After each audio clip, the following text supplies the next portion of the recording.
I can feel it coming on. I can feel it coming on. I can feel it coming on. All right, we're doing live from the Hive here at Be Well Mead and Cider in Bel Air. And today we have a guitarist, bass player, drummer, singer, songwriter, performer, producer, engineer, all-around creative, supporter of local music, now an athlete, chef. He's still cooking? Yeah. Still a chef. Yeah. And most importantly, father. Yeah, absolutely. Eric Jaqua. Jaqua. I'm doing Eric Dane Jaqua now. Eric Jaqua. I've decided that there's nothing in my name that says Jaqua. Jaqua. It's Jaqua. All right, so Eric Jaqua. And there's too many actual Jake ways. Yeah. In Petoskey to where I'm tired of being like, nope, it's totally different. Yeah, so. not related. Yeah. Yeah. Jaqua. Yeah, the hardest working man in Northern Michigan music. Wow. Yeah. Thanks, man. I think you've earned that title. You think? Yeah. That's cool. You got a solid background. You got it. You got it going on. This is gonna be an interesting one because we're talking kind of inside baseball today. I think. You know, I think a lot of the normies don't understand what goes into The normies. The normies, they don't get the live music scene and all they see the performance. You know. Yeah. You know, the everyday person just sees you performing at the bar or the restaurant, and they don't realize the work that's put into it. You know. Yeah, lifelong. It's like a lifelong. Yeah. You know. You're really not getting paid for that 3-hour gig. You're getting paid for everything, carrying the stuff, all the work put into it. I play for free. But Yeah. I get paid to carry all the stuff. It's carry all the equipment. Yeah. And the driving. You know. Yeah. It's tough, and you've mastered it. You've done a very good job. Man. You've done an amazing job with it. Thanks, dude. I appreciate it. Let's talk Hipps-N-Ricco. Okay. I'm sure we're gonna go back further than that, but that's I think when your really professional part probably started. Yeah, that's definitely when I was considering myself entering the pro world of playing The gigging music, musician world. And that was Liquor and Smoke and Mud Stomp. Your first couple albums kind of came out close together. Yeah, I recorded Liquor and Smoke before I started playing with Chuck. Okay. And I was just recording. I was living at my mom's house, just recording songs on a 8-track. I had a part-time. Well, I worked, but I don't know. I didn't need to do anything. Yeah. I mean, I had no family. Just a young guy who had no idea what I was doing. Yeah. At all. But I just knew that I had these songs I wanted to record, so I just recorded them on a little 8-track. And then I met Chuck, and How'd you and Chuck hook up? I was playing against him in the Battle of the Bands, actually. Oh, the Battle of the Bands. Yeah. I was playing with Hop Picante, Okay. P. Fatty, Dan Brooks from the P. Sherpas, Alex G. Another great musician, Alex G. Yeah. Another great Who you creative played person. with. Yeah, I know Alex G. Yep. And then I was playing against Charlie's Root Fusion, and they won. Charlie's Root Fusion won. Yeah, and of course. Then they were just hounding me to be their bass player after that. Yeah. And I didn't even have like a cell phone. Yeah. At that point, you know, and they just kept calling me and being like, "Can you please join our band?" And I wasn't playing professionally, so I was just like, finally, just kind of gave in and was like, "Sure, you know, like let's see what happens." And I started playing with them professionally, actually making money playing music, Getting a paycheck. Yeah, which was crazy. You know? But at that point, we started playing so much music that I was like, I don't need a day job, so I quit my job. Yeah. The same job I have now. You quit that job. Back in 2008 or 9. Is that Pearson's still? Yeah, Pearson's. Pearson's. Yeah. That and I mean Charlie at this time is like, he's been doing this shit for years. Yeah, I mean, he had played in Mojo and the Boogie. Mojo and the Boogie, they're legend. He's Northern Michigan music legend at this point. Absolutely. You know, him and John O'Shamble. I mean, those guys have been around. The glory days of live music. Yeah, absolutely. Yeah. You know. Yeah, and Morgan Hefty, who we were talking about, John Hefty, off air. Morgan was my best friend, so I was always around John Hefty, you know, who was in Mojo and the Boogeyman. Yeah. You know, so we were always just like, oh, like Mojo, like it was like the famous band in the area. Yeah, oh, for sure. Everywhere up here, they were huge. So that was like, it was really cool to get to be kind of around that. And you know, I'd be down at John Hefty's house when like bass guitars would show up through FedEx, and I'd be like, go wash your hands, and then you can play the bass for a minute. Yeah. And I'd start slapping and popping. He's like, no, you don't get to do none of that. It's funny how crucial. And popping crap. Funny how crucial those moments are, because I have a memory. I have an uncle that plays bass. Still plays 3-4 times a week. He's in his 70s. You know, he lives in Florida. And I was like 13, and I had gotten a guitar at this point, and he brought me to one of his band practices, and it was like a classic rock cover band. Yeah. And I watched these grown-ups all figuring out songs together. And I remember sitting on the stairs of this basement as a 13-year-old, be like, I can do this with my friends. Yeah. You know, it's totally, it's possible, you know. And you can do it until you're, you know, forever, and you can keep going. Forever. You know? Forever, you can keep playing, you know. It's, and then the Charlie's Root Fusion, that kind of morphed into the Hipps-N-Ricco. Yeah. So I was doing the Hot Picante thing for like a year. Yeah. We were just playing at open mics, just having fun, partying, doing a lot of partying. You know, that was mainly what it was. Yeah, that's a big part of playing music in your early 20s, late teens. And so then that transitioned into Charlie's Root Fusion. And right away we started playing like, you know, casinos and weddings and really getting the pro, you know, feel. And I learned a lot. I made a lot of mistakes in the beginning. Yeah. Showing up, you know, I showed up like 30 minutes late to a gig one time because I misjudged the timing of like leaving my house, and they ended up calling another bass player. So when I got there, they were playing, and I was like, what the hell's going on? Like, am I in the Twilight Zone? Yeah. And you know, so I made a lot of mistakes in the beginning, but really learned how to be a pro musician from playing in that band. But then in 2008, you know, when the economy tanked, no one wanted to like pay to have big bands, and it was shifting the Northern Michigan music scene, if you want to call it that, which I don't really, but it was shifting to like late night bar bands. Everybody was getting busted and getting DUIs, so no one was wanting to stay out late. The economy was tanking, so it was all about duos and playing in restaurants. And so Chuck was getting tons of gig offers for his duo that he had with the guitar player of Charlie's Root Fusion. Yeah. They were doing that on the side, and then the guitar player, Jeremy Biggerstaff, amazing guitar player. He had a baby and was like, I gotta, you know, just focus on the band, my job, my baby. And so Chuck asked me, you know, you want to start doing this duo thing? Because, you know, he didn't even know I played guitar. Because I just played bass at that point. Yeah. And I was like, yeah, I can play guitar, you know, like rhythm guitar and nothing fancy. And we started doing that, you know, and you know, I used to go to Papa Lou's in Petoskey, which it's now Duffy's guitar or garage or whatever they call it. And I used to watch Michelle Chenard on Sunday nights. She'd play from like 10 to 2 a.m. Every Sunday. They had a musician there, and I would be like, dude, like how do I do this? Like I was obsessed. I'm like, I want to get to that level. I want to, you know. And I'd watch her and just be like, this is so cool. Like, and then within a couple years, I was the guy playing at Papa Lou's, playing that same exact gig, and I did that for like 4 years. We played like every Sunday night at Papa Lou's from like 10 to 2 in the morning, and we would just party the whole time. You guys played a lot. You guys were playing hard. I mean, and Chuck was a booking machine. And he still is. Like he's still out doing it. Yeah, I just saw him at Beers Brewery this summer. Yeah, you know, he's still a performer.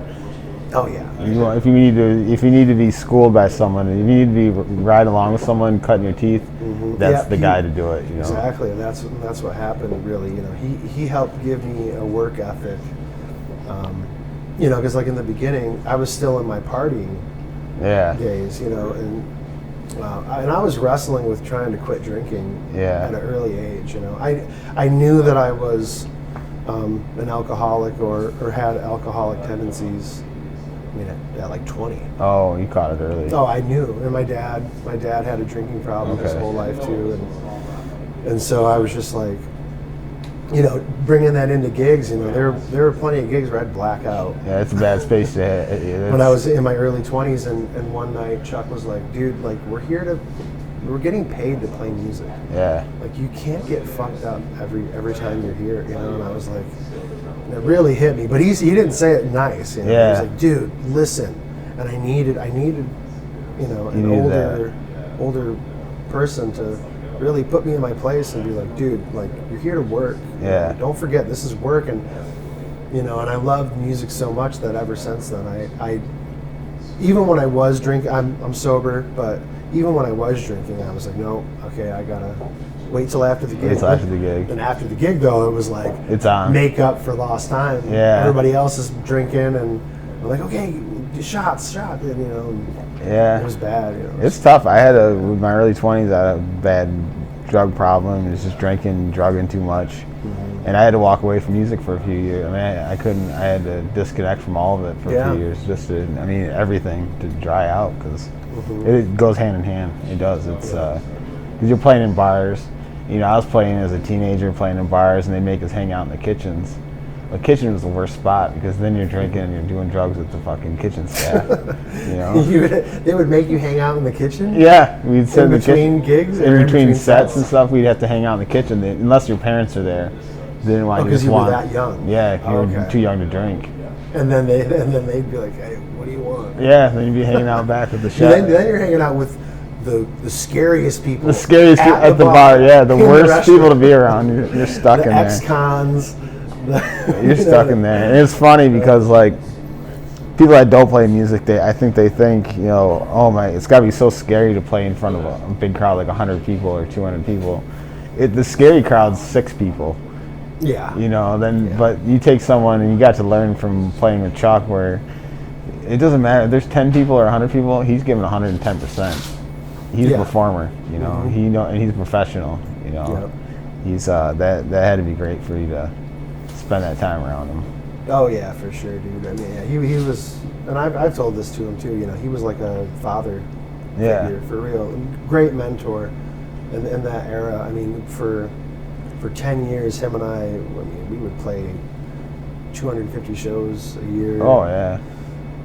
You know, 1 month in July we did more gigs than there were days.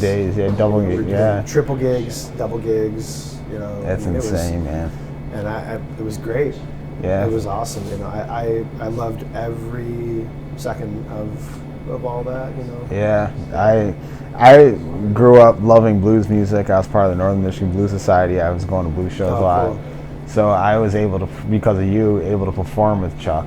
And I was able to perform with John Archambault at a point. You know, I sat in with him a couple times, and that was like as a teenage me, that was like a dream come true playing with those guys. You know? Oh yeah, dude. Because I had been to shows watching those guys play. You know, so it was John's awesome. John's a legend on the guitar. You're a legend. Yeah, both those guys just legends. What now your liquor and smoke? You're doing it all yourself? Yeah, I mean, I recorded that at my parents' house. It was during the Hot Picante era. And then I met Chuck, and I was like, hey, I've already got like half a dozen songs recorded. Yeah. You know, how about we just add you to the songs that it makes sense? And like Liquor and Smoke, the title track, he doesn't play anything on it. You know what I mean? And it didn't call for it. Yeah. And so, but that CD, that was the first thing that we had, and so he had a CD burner, and we burned thousands of CDs. You did it all on your own. And I was just forcing them on everybody. Yeah. I'd just be like, here, take this. Like, I don't have any money. I'm like, no, just take it. Yeah. Because at first we were trying to sell them, and I was like, I really want people to take this. Yeah. Like, to the point where I'm like, dude, I'm just giving these away. And he was like, okay. And we started doing that, and that started, like, that got us to play on like TV, like 9 and 10 News. Yeah. Because we gave it to someone who gave it to another. I think we gave one to one of the cameramen. Yeah. At a bike night at Boyne Mountain, and he liked what he heard, and they were like, "We want to feature you." We did that. We did the 9 and 10 like Christmas show. Yeah. We done all these things where we'd play at Cafe Sante, and they'd be like, and they give out free CDs, and like people were coming to Cafe Sante while we were filming, because we're live on TV, and they're like, yeah, we want free CDs, and you know, giving out the free CDs, it really helped us a lot. And people got to hear our music, which was all I wanted. You know? I didn't care about making money. You know, I still record music because I don't care about making money. It's just recording is an addiction. For me, really it is. You know? It shows in your work, you know, and I remember that too when we put Shady Hill together, just giving demos to everybody. Constantly just giving at shows, just burning and burning and burning, spending so much. You're losing money at this point. You just want people to hear it. That's all that matters to you at that time. And if you won't buy it, here, just take it. Just have it. Just listen to it once. If you don't like it, stick it in the microwave. Throw it away. Use it as a coaster. Give it to somebody else. I don't care, you know. But it's weird to think how many of those CDs are just floating around out there too nowadays. You know. People have. I mean, sometimes I've found a couple like Hipps-N-Ricco CDs. I found one at the Goodwill in Traverse City. I was like, sick. I bought it. You got it back. It's kind of cool. Now Mud Stomp, you track that? You do that at home too? I did that at home. That one was more intentional with Chuck because we had been playing together. But the Liquor and Smoke was probably floating around for a couple years. And then we started doing the Mud Stomp recordings.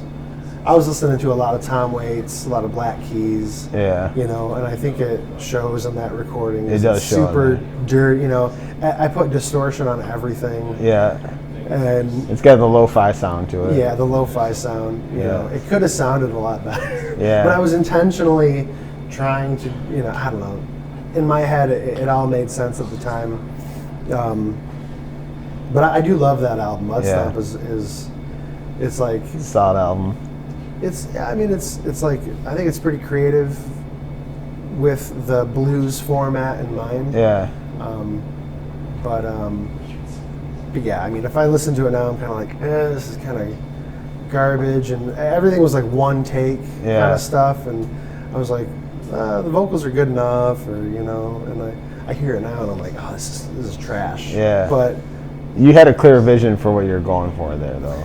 I did, but I was just young and didn't know I didn't know how to record, didn't know what I was doing. And, I was just doing it. You're learning. And then I took all those masters to Runyon, Dave Runyon. And he was just like, these are all maxed out, bro. Like, there's no room for me to do anything with. And he's like, why is there distortion on everything? And I'm like, I think it sounds good. You know, and so he ended up mastering those two albums, Liquor and Smoke, Mud Stomp, which basically was just doing a volume control over everything because I had already maxed out the volume, you know, the peaks of it. But he helped us get it through CD Baby onto Spotify and iTunes. And so he helped us like basically really put the album out. But Liquor and Smoke had been floating around, and then Mud Stomp came out with Liquor and Smoke right away. We pressed like 500 copies of each, I think, and I mean, they're fun to listen to every now and then. But they're like, you know, your start. You're just learning. Yeah. Who's playing? What's the who's on that? Who's on the albums? Are you doing everything? So Liquor and Smoke, I do all the instruments other than harmonica. And then Mud Stomp, we had Matt McAlpin on a few songs. Another legend, Northern Michigan musician. And that, you know, we had met Matt. He was a cook at Phil's on Front in Traverse City. I remember I watched you at Phil's on Front. And he was just like real quiet kid. I mean, he was like a kid. He was so young. He was like 18. And he like came up in his chef coat, and he's like, I'm a bluesman. Like I'm a blues player. And we're like, sure, sure, kid. And he's like, one of these times I'll bring my guitar. Maybe I could sit in with you guys. And we're like, okay, cool. And he freaking gets his guitar, dude, and he just starts shredding. And it was crazy. We were just like, what? Everybody in the rush, because he walked off the line, an open line, came up to the area where we were playing and just started belting out songs, and it was so cool. It was like magical to watch him play. But then after that, we started playing a few gigs with him, and was like, dude, you got to play on this album. Like, we're almost done with it, but you know, like, I'd love for you to be on a few songs, because I couldn't play lead guitar. I still didn't know how. Yeah, you're learning everything at this I was point. just learning how to really play guitar. Yeah. You know, I just kind of, I'd always played chords and played songs a little bit, wrote songs. Like, I didn't really know how to play it. Yeah, your first couple albums, you can hear it's very chordy. You know, there's not riffs, there's not a lot of that stuff going on. Yeah, You just know. songs, you know, and Matt really added a lot, and I took lessons from him. Okay. And he showed me basically a couple blues scales and regular scales, and then I've been playing the same stuff that he taught me ever since. Ever since. Yeah. Him and Ron Getz, I took a couple lessons Okay, from Ron, Getz. another legend. Ron, it just got to the point though where I wasn't practicing enough, and I was going to Ron, and he, you know, because he's like, you got to memorize every note on the guitar. Yeah. You got to be able to play it and say it in your head as you play it, you know, technically. Like, Yeah. And it was just getting to the point where I'm like, I understand what you're trying to teach me, and I'm going to apply it. And I've been using a couple of techniques that he showed me ever since. But I've got my licks. Yeah. But, you know, I don't know. I'm still figuring it all out. You're still figuring. You've done that. You've learned how to play music, like you recording albums as that's pretty awesome. I mean, a lot of people don't have that timeline, you know. Yeah, You jumped in head first, man. You were just it's all addiction, man. Yeah. I'm obsessed with it. Like, Yeah. that's all it is, you know. And then you take it to people like Dave Runyon, and he's like, "What is this?" And I'm like, I don't know, man. Can you do anything with it? He's like, kinda. You know, like, you should try doing this and this. And I'm like, oh, okay, cool. And you know, and learning from those mistakes, but having them be like permanent things you can go listen to. Yeah. You know what I mean? It's kind of. Oh, Dave Runyon, and he's another legend around here. Yeah. Man. He's done so much for local music. Yeah, dude. My first interactions with him was my dad worked with his sister at a factory, and he used to let us borrow speakers and microphones and shit like that. Nice, that's cool. To do gigs, and he was always. I mean, that's back in the '90s, mullet Dave, man. And he was like. Nice. He was that same guy back then, though. You know, he was so helpful to everybody all the time. Dave has helped me out so much, dude. Yeah, and he's done it for a lot that. He's just It's really cool to have those like pillars in the music community locally that, you know, they don't do it for the money. No, they do it for the love. They're passionate about it. Yeah, and it's we were talking about that because I remember that shift from the full band to the duos to the solo artists, and it was tough. Yeah, you were a part of that. It was part of that. You had to adapt, and a lot of people didn't adapt, and there was a lot of those musicians who weren't so friendly, and they were kind of hating on. You know, there's a lot of bad feelings towards the duo you know, that when that era started, you know. But if you want to keep playing music, you got to adapt. You know, you figured it out. I figured it out. You know. Playing music was most important to me. I didn't care if I'm with the full band or doing a duo. I just wanted to be out playing music for people, you know. Yeah, absolutely, man. Yeah. The spiritual feeling that you get from playing on stage in front of people. Yeah. When you get into that flow state, you know. Now that I'm more aware, I'm like, my brain goes like, okay, like, so is that all a distraction though? Yeah. Getting into the flow state, is that a way for me to escape my problems? Oh, absolutely. And not think about it and like, yeah, it might be. Yeah. But man, it feels so damn good. You know what I mean? And when people, well, especially with writing songs, when people are like, dude, that song that you wrote, like I had a friend, buddy of mine I worked with, and he was like, dude, I listened to Liquor and Smoke today on my way to work, and he's like, I finally got it. And I was like, yeah, what do you mean? He's like, well, I just started crying. Yeah. And I was like, yeah. That's kind of what that song is. Yeah. To me, like, it was me at my most desperate, lonely, you know. Yeah. What I trying to convey that feeling through a song, and someone being like, I get it now. Yeah. I didn't at first. I didn't like it. I didn't care. But I actually listened to it, and I get it. Give it another try. Wow, that's super cool. It's your song, Gravel Pit. That was called Gravel Pit. Song, yeah, I think everybody, especially musicians, because there's something wrong with us. Yeah. I think you really understand, like you feel that, like I felt that song. I've been there before. That's cool. I know Yeah. the gravel pit. I know that, I felt that before, you know, and I've had that feeling, you know. Well, and I was literally at the gravel pit. Yeah. Yeah. I mean, I'd go out, go drunk driving, and then I'd go to the gravel pit and sit there and polish off a bunch of whiskey and just sit in my car. Write songs. Hang out in this just gravel pit out by my dad's house, and it became a big problem. You Yeah. know? And I just like got sober. I got sober when I started writing Mud Stomp. Oh, really? Yeah. And so Yeah. that song was I think one of the first ones I wrote. And I was really, you know, only a couple people know this, but it's really like a Tom Waits rip-off song for sure. Yeah, it sounds Bottom of the World. Yeah. It's my version of Bottom of the World by Tom Waits, which is, I think, is on like the, what's it called? Ballers, Brawlers, and Bastards album. It's like a 3-disc album. Yeah.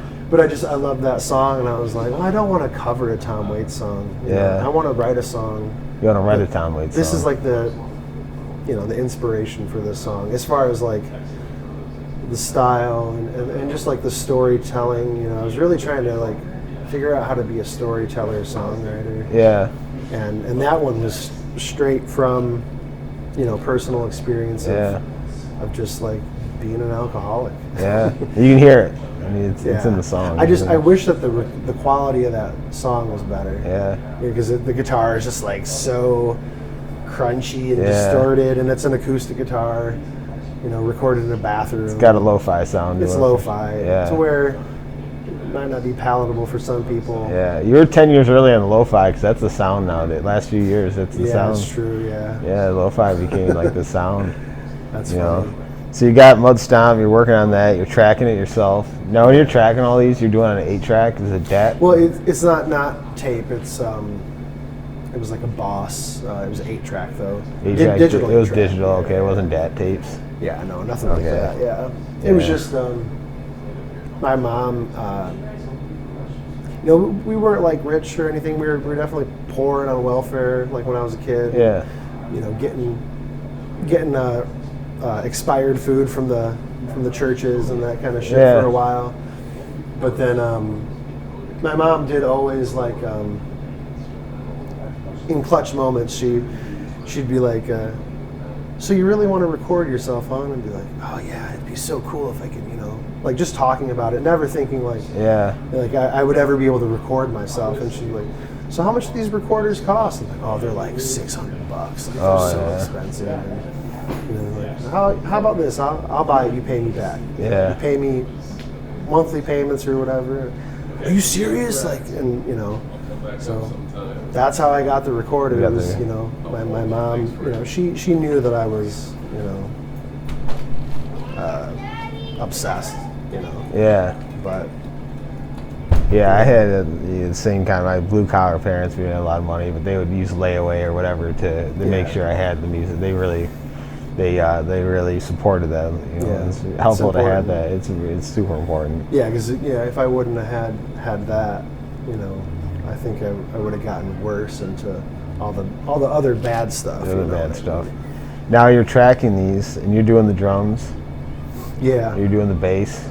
I'm doing it all separately too. I did all the drums. You're tracking them all, yeah. Well, I didn't have enough. I only had one microphone, so it was like I'd go boom, boom, and then I'd add the snare on a separate track. You're individually tracking each drum part. Every drum part. That's insane. I did that on another album, because technically Liquor and Smoke would have been the second album I recorded. I have another one that I've never released. Yeah, it's called The Black Road. Okay. But yeah, I mean, I did whole drum kits and just going playing the drums and figuring it out, and then trying to like track it separately because I didn't have enough microphones. And, you know, I can't imagine that process. And you're doing. Oh, it's just so much fun though. The process doesn't even matter at that point. No, because I'm too like, when I'm recording stuff, I don't like meticulously set things up. I just like put a microphone in front of it, record it as fast as I can, and I'm like, oh, I can't wait to do the snare now. Yeah. Oh, I can't wait to do the percussion. Oh, I can't wait to do the, you know. So it's just like, It's like a puzzle you're putting together. Yeah, and I'm just doing it as quick as I can, and Yeah. only because I'm so excited to do it. Yeah. You know, that I love I it don't so much. really care about, well, we really need to think about the room, and I'm like, I Yeah. don't, the room is the room. It doesn't matter it's- if great records were recorded in places that weren't studios. Oh, for sure. You know what I mean? So it's like, Yeah. don't get caught up in that stuff. Just record, and if it sounds good, it sounds good. Those recordings don't sound good, though. Yeah. You know what I mean? Yeah. In my personal opinion. Like the Yeah. jump from all the early stuff I recorded to the Shouting Bones album. Yeah, it's definitely more polished. Yeah. And you know, it sounds raw though. It sounds, you can hear the evolution through your songs, through your music. But the Shouting Bones album, I did the same thing. I did all the drums separate. You recorded every I did, drum yeah, set. like kick and, well, I did kick and snare at the same time. Yeah.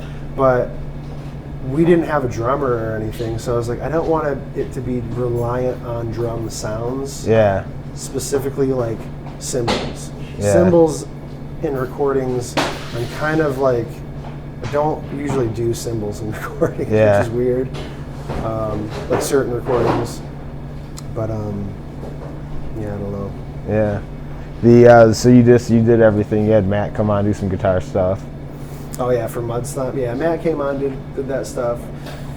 I finalized the CD, and we took it to Runyon, and he did the mastering, which still he was like, everything's distorted, everything's turned up way too loud. And I'm like, I know, but I really want it to sound like this. And he's Yeah. like, okay, I guess. Like, Yeah. and It makes sense when you listen to the Black Keys a lot. Time waits the time. Oh, yeah. That's the feel. That's the feel you get from the album. And it's that's fine for that era, Yeah. like of my recording. For that It's like blues that's what I sound. was listening to. you're making, you're making interesting blues music, which you see a lot of blues music is just regurgitated licks over and over again. Yeah. And it is a struggle. You have guys still making, like Gary Clark Jr. I went and watched him this summer. He's Oh, making cool. interesting blues music. Yeah, yeah. The Black Keys are making interesting blues music. Yeah. A lot of people are just regurgitating the same 1-4-5, that outline over and over again. Yeah, when I like, especially with the early Hipps-N-Ricco stuff, I was always trying to make it sound less like blues. Yeah. But it's like, this is the blues format, It still has that feel to it. or have like a chorus that's not blues. Or Yeah. have like a 1-4-5 in the verse, and then do something different. But I also wasn't like a blues guy. No. I loved, like, I went and saw Blues Traveler at Streeter's one time. Yeah. Like right before I really started playing music, and dude, it was awesome. Blues Traveler was sick live, but they came back on and played the hook for their encore. And the last harmonica solo, John Popper threw his harmonica, and it bounced over all the hands, and I just put my hand up like in Sandlot, And caught it. and it just landed right in my hand, and I was like, yes! And I got to go meet John after the show too. Oh, really? I was like, John, showed him the harmonica. He's like, oh, sick, and he signed it for me. But that night I was like, this is what I want to do, and I liked the blues, but I was really into, like at that point, Black Keys, Tom Waits, and discovering it for the first time. Yeah. So when you discover something, I think it's more just like, whoa, like, I want to copy this because I don't know what else to do, And I want to make music that sounds like this. yeah. Yeah. Now, what were you listening to when you were younger how old were you when you got into playing music? Well, my parents were musicians, so they played my whole life, playing out in bars. They had a country duo. So I grew up listening to like old country. Okay. But when I was, a kid in the 90s, my sisters were listening to everything on the radio. So Pearl Jam, STP, not really Nirvana. My sisters, I listened kind of like whatever my sisters listened to. Yeah, that's how I told her sisters too. The same thing. Except mine was like Wilson Phillips. Yeah. And that stuff, the pop stuff. I mean, Mariah Carey. I think they liked a little bit of that early, in the 80s, like.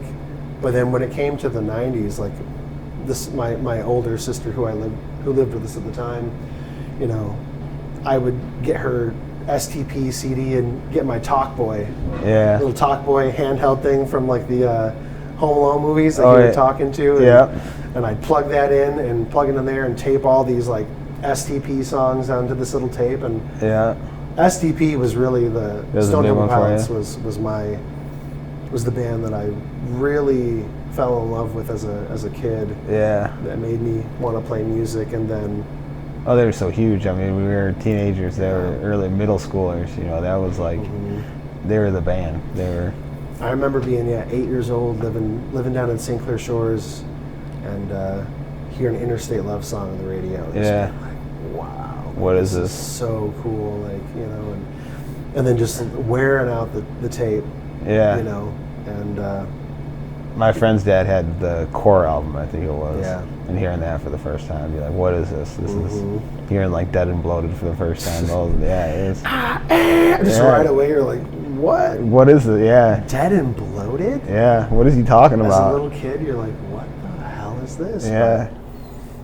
But, yeah, man. I mean, just all the great bands of the 90s, like, Yeah. I relive those days, and I stay stuck in my ways of like, those are some of my Oh, favorite yeah, bands. for sure. you know? Yeah, I still listen to all that stuff. There's you a know? lot of great new bands, Yeah. too, you know. But yeah, I'm just I have nostalgic this for that. theory, and I like to argue with people that songwriting peaked in the 90s. And then it's just gone downhill. It kind of went up, and then it went back down. That was the arc, though, was the 90s. Because even like those one-hit wonders of the 90s they're awesome. There's Yeah. great music came out Oh, of the 90s. dude, like, even like the mid-late 90s, like How Bizarre, Yeah, how bizarre, that man. kind of stuff, dude. Like, oh, God, like, at the time, those were like, well, whatever. But now Yeah. I look back on them, I'm like, I love this song. My band I look back on is Everclear. Oh, yeah. Amazing songwriter. Yeah. Amazing, wrote these and just disappeared. Came out, had 3 or 4 amazing well-written songs, and then just disappeared. Well, I mean, and a lot of those bands, I mean, I was just watching something, I love watching old stuff about the 90s, like music and the scene. Oh, yeah. But yeah, I mean, like, 96, 97 was definitely the end of grunge. Yeah. I mean, really people say after Kurt died, that was the end. But like, Yeah. I think the last grunge album that came out was like Razor Blade Suitcase by Bush. Okay, yeah. That was like I can see that. 96, I think. Yeah. And from 96 to like 99, rock was in such a weird place Yeah. and going down. And then you have hit songs like, you know, the Cardigans, Love Fool. Love Fool, 96, 97 probably. And it's a total disco beat, Yeah. you know? So all of a sudden, like this kind of disco thing. Jamiroquai. starts- Yeah. I saw them in concert in the early 2000s. Yeah, Jamiroquai. Yeah. Jamiroquai's the shit, dude. Yeah, they You got know, and that. then Can, it gets to boy bands, all the bubblegum stuff, 99, 2000, and then like Korn comes out. yeah, You know what I new mean? metal. The new Limp metal Bizkit. scene comes out, Limp Angry. Bizkit, all that kind of stuff. Yeah. And it's so funny that that's now becoming nostalgic too. Yeah. You know, and that has, you know, like Limp Bizkit's having a great career right now. Limp Bizkit's They're killing it doing right pretty now. good. Yeah, it's wild, you know, other than Sam Rivers, the Dying, bass yeah. player, just passed away. He's passed away, yeah. I forgot about that. But you know, so yeah, like every genre has its heyday and it makes its resurgence. It comes back. You know, Linkin Park's back around. They got that female singer now. yeah. They're all. Yeah. yeah, you know, and then there's bands like Incubus where I'm like, man, I love Incubus, I love Brandon Boyd, but he needs to stop. Yeah. He's got to stop, bro. Yeah. Put a shirt on. It's you're painful. 50. Well, no, it's just his voice. Yeah. He got really sick from what I've read on the internet. Because Okay. I research all this crap all the Yeah. time. Because you're an addiction personality. Yeah. I know you're like, I know everything. Yeah, exactly. You can't just be a fan of the music. No, You I got to know every little bit about it. every and, little thing. And Brandon has lost his voice, unfortunately. If you hear him sing live now, it's very in the mix, and it's struggling. I'm like, oh man, it sounds like it hurts. Yeah. And his know? stuff would be hard to sing anyways. I mean, Well, he's mostly shouting. yeah. He's shouting in key, but it's so just like, bah! Like, you know, just Yeah. you have to have that, and if you don't, and that's where it's like the aging out in music. You know, it's like, Yeah. do you then have to make music that is your age? Yeah. Like do you have to act your age in music? I Yeah. don't know. Because all those guys like Vince Neil, you know, have you ever seen the video of him like what's the song, the Poison or Motley Crue? Yeah. And like he's all fat and bloated and like, he's trying to sing it, and they're putting like the bad lip reading kind of like text of what they think it sounds like, or the isolated audio from it. And it's like, oh, bro, like, it's tough. It's not good, man. Like, but I don't know. Yeah, they're just gonna keep playing. And that's where it's like, yeah, you got to keep playing. Yeah, that's all I know. But yeah, I don't know. I wonder if, as I get older, if I'm gonna, because I'm trying to start a rock band. Yeah. You know what I mean? And so it's like, how long can I do that for with that type of energy, with that, Yeah, that's tough too. I don't know if I could go. We play a couple gigs every year, but I could never go back into just every weekend. The bar scene, yeah. This is my first weekend off since before May. So you're still out there doing it every weekend? Yeah, every weekend. Weeknights, weekends. Oh. And all the stuff that goes into, like I just put out a live album. Yeah, I listened to it. That's good. Cool, yeah. Thanks. I mean, it's like the day was not like particularly like a great gig by any means for me. It was just happened to be the day that I was like, oh, I'm gonna bring this recording device and just like bring all the mics and set it up just cause, and it's at the clock tower, like it's kind of cool. Yeah. Something different. I didn't even know people were gonna be there. Yeah. I didn't promote it at all, really. I got the gig through Pete Kehoe, and they they promote it, and they have like a schedule, and people kind of like follow their schedule and show up. And so when people started showing up, I was like, oh, cool, like this isn't going to be just me recording outside today. But yeah, I recorded like a 3 or 2 hour gig, and I used like 7 or 8 songs. Yeah. Just like this is a good documentation of these, I'm playing live, there's no overdubs, there's no extra stuff, it's all me. It's in the moment. Playing live, And yeah, it sounds good, and I think it sounds pretty good, yeah. Yeah, and Pete, I haven't heard Pete Q, I haven't heard that name in a long time. Another local legend, man. Yep. Yeah. Now we're on to Commit the Groove. Next album with Hipps-N-Ricco. You found your sound there. Yeah, for sure. You're more in the pocket there. That's a different album than Mud Stomp and Liquor and Smoke. Yeah, I was working with Charlie Burkle. R.I.P. Burkle. Yeah, rest in peace. A huge, important person in Northern Michigan music. Did a lot for a lot of people. Yeah, he's a great guy, man. Yeah. I miss him. I miss him to this day. There's days I wake up and I'm like, oh, fuck, Charlie. Yeah, such a good guy. Charlie's gone, man. I can't believe it. Yeah. And he linked us up. That's how I think I got to know you through Burkle. Yep. Yeah, he was.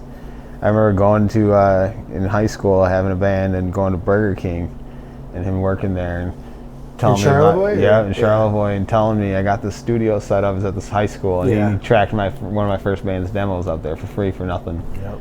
He was. Yeah, I used to make freaking beats. Yeah. And he was working with rappers. Okay. From East Jordan. Gordon Blair and Scott Jones. Scott Jones and Will. Will. Yeah, I remember them. Yeah, and they're actually pretty good. There was a short time that Scott and his mom were staying with my family for a while. Oh, okay. Yeah, when we were little kids. I didn't really know Scott. I knew Willie a little bit, but Gordon was like one of my best friends. Okay, for a long they're time. talented. They had cool stuff. Yeah.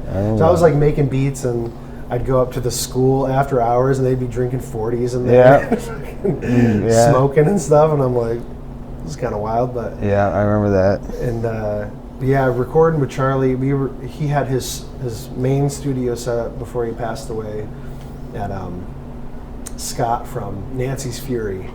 I can't think of his last name right now. Drawing a blank. But that was a great studio, and it was set up as a studio too. Yeah. Did you ever go there? Yeah. In Petoskey? Yeah. Well, yeah, you. Where did you there? We recorded there. Yeah. Yeah. That board, he had that board from Interlochen that he got. Yeah. He got that from. His name is Ken Paul. Oh, okay. And Ken, he's the one that built the Smashing Pumpkins studio, Pumpkinland. Oh, okay. He's the technical engineer behind that studio, Billy Corgan's, because he was from Chicago, and he was the one helping. Well, he was originally from Charlevoix, moved to Chicago, became an engineer, worked with Billy Corgan, made a name for himself in that Chicago scene. and then he started doing stuff at the school in Charlevoix. Oh, that he was the story. one that started it all. Yeah. And so he met Charlie through that, Charlie Yeah. Burkle, and they became friends, and Yeah. he continued to help Charlie throughout Charlie's career of recording. Yeah, that board is so cool though, because Neotech. It was a Neotech board, and it was yeah. the same board that like the Beastie Boys used Yeah. for like License to Ill. yeah, So it was an analog board. It was huge. because he was running Pro Tools, so you guys were running Pro Tools, but you had the board. And at that point, when you go into studios, or you didn't see those boards Yeah. anymore. Charlie loved that board. Yeah. That was his baby. Yeah. And so yeah, we recorded that, and by that point, you know, I had some years under my belt of playing with Chuck. I had gotten the Farmer foot drums, you know, because I was playing just. You had the suitcase with the pickup Yeah. in it. Because I remember you Yeah. had the suitcase with the pickup in it, and I was using a cigar box with the pickup Yeah. in it. Yeah. Yeah, we were. Yeah. And We were on then that up until same- then too, I mean, you're doing the suitcase with the pick. You have a tambourine or something too? So I started with, so I had a bunch of different things that failed, but I ended up using a pedal board case Yeah. that I got from John Hefty.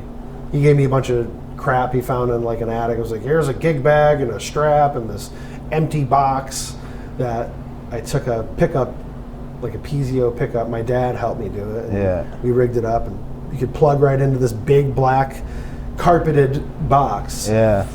And the carpet kind of helped give it the sound, and I just stomp on that thing. Yeah. And then Greg Vadney from the northern Michigan scene, Oh, yeah. Botala, Expert percussionist. master drummer.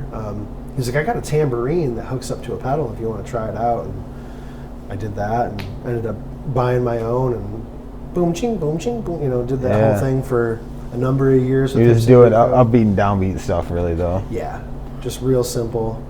And then, The foot drums come in, and you're doing fills on this thing. yeah, and not at first, you know, at Yeah. first it was like, so I got that right before we started recording Commit to Groove. Yeah. You know, so all those first songs, like Commit to Groove itself, that was like the first song I wrote on the foot drum, Okay. you know. And so then we were like, we got to record this stuff right away.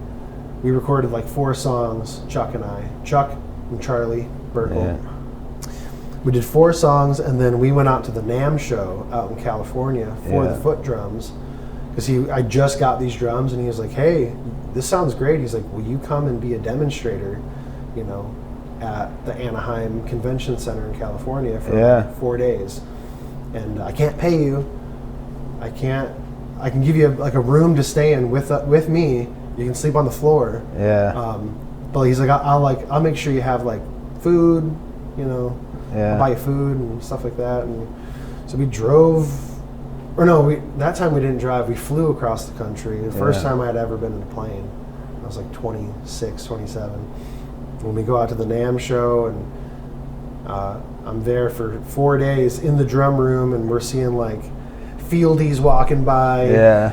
You know, freaking Tommy Lee is walking by with 2 like prostitute looking women under his arms, and we're like, holy crap, you know, like it was wild.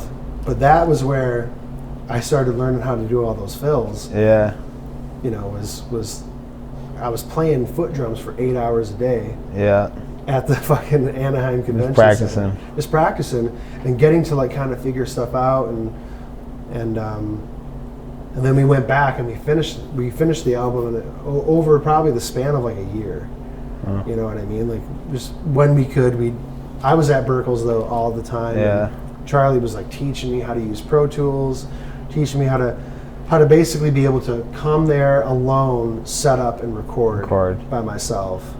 Because I was just like, I need to do this, and you know, and Charlie was always from day one trying to teach me how to record, and you know, I owe so much to Charlie Burkle, and Oh, yeah. you know, he's just such a great guy. So you commit to groove. You're working in the studio now. You're not at home recording. Yeah, not at home recording, and I'm learning how to actually You're on record. Pro Tools. Yeah, I mean, granted, I still didn't know anything. But Yeah. I was, you know, doing like doing some editing stuff, because Burkle was big on like just record it and like don't mess with it, don't mix it, don't do anything, just do raw recordings at first. And don't mix as you go, don't do any extra shit as you go. And I'd be like, but I want it to sound like this now, you know what I mean? So I'd sit and like edit stuff and do little things and kind of be like, okay, I did some stuff to this, so I want you to like tell me what you think, you know, and little editing things like the end of like a song, like I put everything in reverse and make it like hit the note at the very last end, but it's like you got to chop things up and do some stuff to it. And I was like, hopefully this, you know, I think it sounds okay. And Burkle would listen to it and be like, that's kind of cool, man. How'd you do that? And I'm like, I don't really know, like just the few things that you showed me. And he's like, all right, that's cool, you know, like but so I mean, and we finished that album and Hipps-N-Ricco pretty much imploded. Right afterwards. Yeah, that'll happen. That's a band. That's part of being in a band. I mean, but we had been playing together, you know, for probably 10 years at that point, and had, you know, we had our differences and conflicts, and you know. When you're in a band too, like people don't, unless you've experienced this and done this a lot, these are girlfriends. These are significant others you've built at this point. Relationships that you have with people, And you're doing like the most intimate thing you can do besides having sex, really. I mean, when you're making music with someone, you are so, and you just spiritual, and you do it. It's spiritual, and there's so much stuff going on, and you know, Connor. Me and Connor played music together for 20 years. Like I don't have that relationship with anybody else. I don't, you know, and it's that bond's always going to be there, you know. Absolutely. And you play with someone, you spend that many hours playing with someone, and you can read them, and you can feel, you know what each other are going to do. Yeah, you know what you're going to do, and sometimes you hit the same notes, the same rhythms on accident, and you just laugh. You're like, like when that happens, it's like. And it's and you know where this person's going to mess up. You know what to do. You know how to cover each other. Cover each other. That's a huge thing. How did you find out about the foot drums? Well, I was looking up, ways to have rhythm, because Chuck Widoff, Hipps-N-Ricco was like, he's like, you need a stomp box, and I was like, what's that? Like a pedal, like a pedal to turn on, like a distortion pedal? Yeah. I was like, no, it's a box that you just sit and it sounds like a bass drum. He's like, a lot of people use it in blues music, and I was like, oh, cool. So I bought this thing called a Texas toe tapper. From some 60-year-old dude on eBay.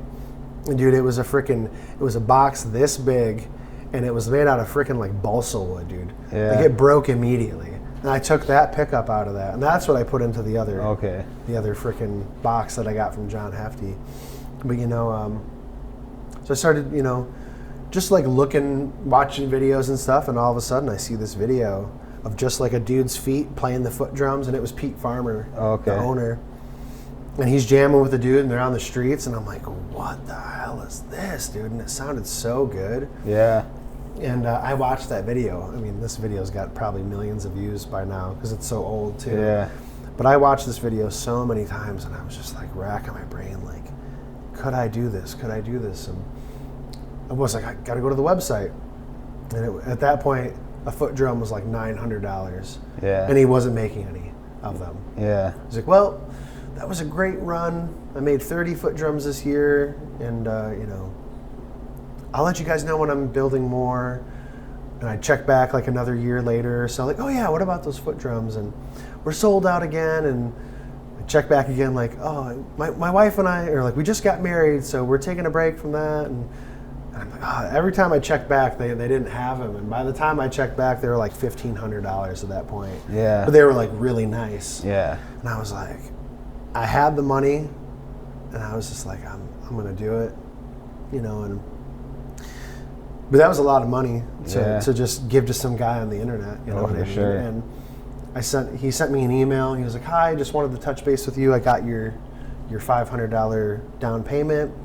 I know this is kind of a weird thing to do, just to give your money to somebody that you don't know. You've never played it. Yeah. You don't know if you can play it. You can't demo it anywhere. And so he's like, if you're not happy though, man, like you just got to trust me. Like you can send it back, and I got it. And a week later, Chuck was filming me playing the drums and sent it to him, and he was like, this is my bandmate who just bought your drum. He's like, I think he's pretty good. And Pete was like, yeah, he's probably the best foot drum player I've ever seen. Yeah. And that's when he was like, you guys should come to California and come to the NAMM show. You know, so all that happened super fast. I remember playing, was that the NAMM show, or were you trying to do I think we played benefit, like money, you guys raising money. Yep, the next year, we entered in the International Blues Challenge in Traverse City. So we won that competition, and we won against like some actual like pretty good blues guys. Yeah. And so we won that, and they were like, okay, so now you get to go down to Memphis to the International Blues Challenge. Oh, I remember that, yeah. Which was a week or like 4 days after the NAMM show that we were supposed to go to. Yeah. So we were like, perfect, like, well, because the whole thing was you have to do fundraisers to raise money to go to Memphis anyway. Yeah. You know, that's what the IBC, the International Blues Challenge, they recommend you do. Yeah. And so we had a fundraiser, we raised this money, and we played at City Park Grill with you guys. Yeah, we did at City Park, yeah. And then I remember we played at Little Bo's with you guys. Yeah, Little Bo's, yeah. We had a couple gigs there. Yep, Little Bo's. Yeah, man. Yeah, so it worked out to where we were on the road for 2 weeks.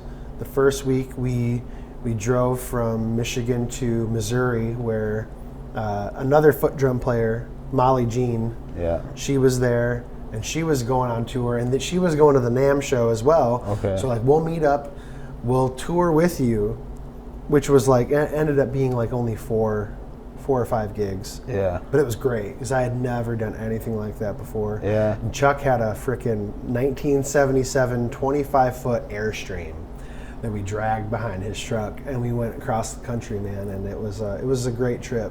Yeah. And so we went to the NAMM show. We rented this little campsite just down the road, and we took longboards and skateboarded from the campsite to the convention center and did all that. And then we drove from California straight to Memphis to stay at a really, really ghetto campground in the middle of the city. In the middle of the city, there's barbed wire fence, and dudes living in tents, just full time, you know what I mean? And right outside was a abandoned hotel, just completely like a huge, probably 10-story hotel that was completely abandoned, and it was like wow, this is wild. And so we did the IBC though, the International Blues Challenge. So we competed for 3 nights on Beale Street.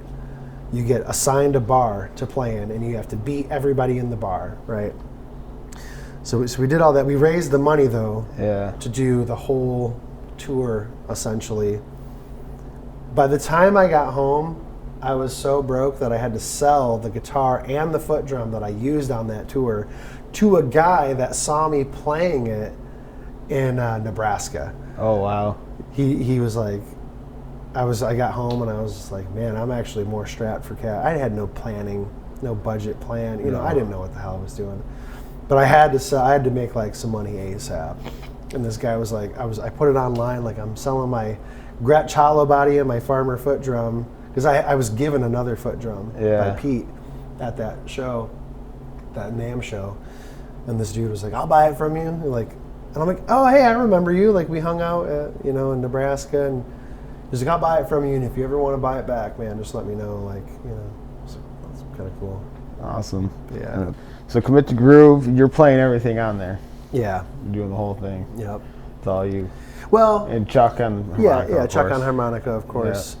But that whole album has guitar, drums, harmonica, and organ. Yeah. I was very specific. There's no bass guitar on that album whatsoever. It's all, I'm playing the bass on organ because I was hell bent on we're gonna find a amazing organ player who can play bass with one hand, and that's been a dream of mine for a long time, to find someone who can do that. Yeah. To have a duo, trio kind of thing. I've never found that person. Yeah, good keyboard player is hard to find. It's hard to find, man. And you invited us to work on that album, Shady Hill. I know. I said, have you been there? And I'm like, oh wait, you recorded on the album there. Yeah, that was fun. That was it was a cool studio. It was a cool board. That was fun. And I remember we did it in 3 different times, and I went and recorded the guitar part, and then we went back and Dave recorded the violin parts. Yeah. And then we went back and Lexi recorded the vocal parts. Yeah. And I went for all 3 sessions. Yep. And I'd worked with a lot of songwriters at that point. You know, I had done guitar on different albums. You know, I'd done stuff in the studio working with other artists. And most of the time when you get in those positions, they kind of are like, play whatever feels right. Play whatever, you know, they don't get a lot of direction. I remember you had a vision for that song, and I was super impressed by it. Oh, that's cool. Or you explained it as like, you described it as like a gypsy type sound you're going for. And Dave, yeah.